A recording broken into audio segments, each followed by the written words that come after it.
Well, it's fascinating.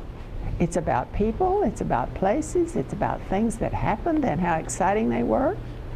So it's a fun thing. Lita Watson started volunteering years ago, archiving photographs and documents from Wichita Falls past. When baseball was the only sport in town, the sport.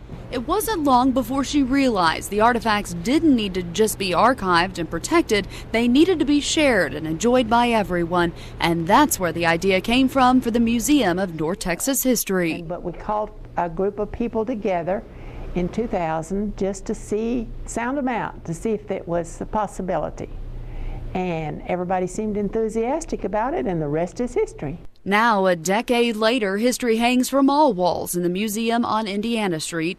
Photographs that show what people see now may be far different than what they saw decades ago, such as Lake Wichita, which was the entertainment hub of the whole area. Excursion trains came from Fort Worth. It was such an entertainment era from about 1910 to, the 1920s. Big bands came and played at the pavilion. They had a ballpark out there that seated 3,000 people.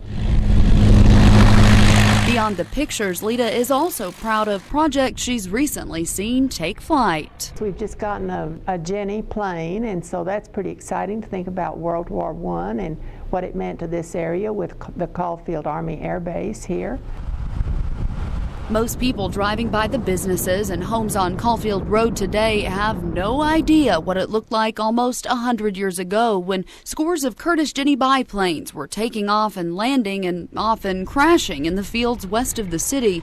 It's all chronicled in a photo album once owned by a man stationed at Caulfield. And he not only has pictures of the base, but he has pictures of the oil industry that was going on at that time. He's got some of the buildings. Oil is a rich part of Texoma's history dating back to the big boom in Burke-Burnett in 1918. Derricks were wooden, and they were like trees in Burke-Burnett and in the Northwest Extension on the Red River.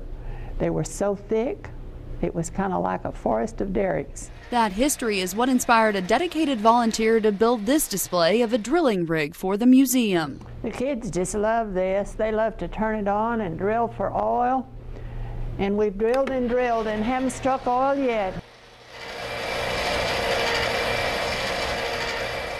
But the museum has struck gold when it comes to exhibits such as Nat's hats, made up of 500 cowboy hats, each worn by a man from a different walk of life. Each at one time came through the old Cow Lot Western store in Wichita Falls. He started the hat collection because his brother thought it'd be funny to send him an old dilapidated hat that had a bullet hole in it.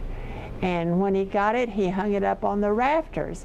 And so then when a man came in and bought a hat, if he so desired, he could leave his hat. And thanks to the work of dedicated volunteers like Lita Watson, cowboys, airmen, oilmen, and many others now have a place to hang their hats and photos from the past. Gwen Bevel, KFDX 3 News.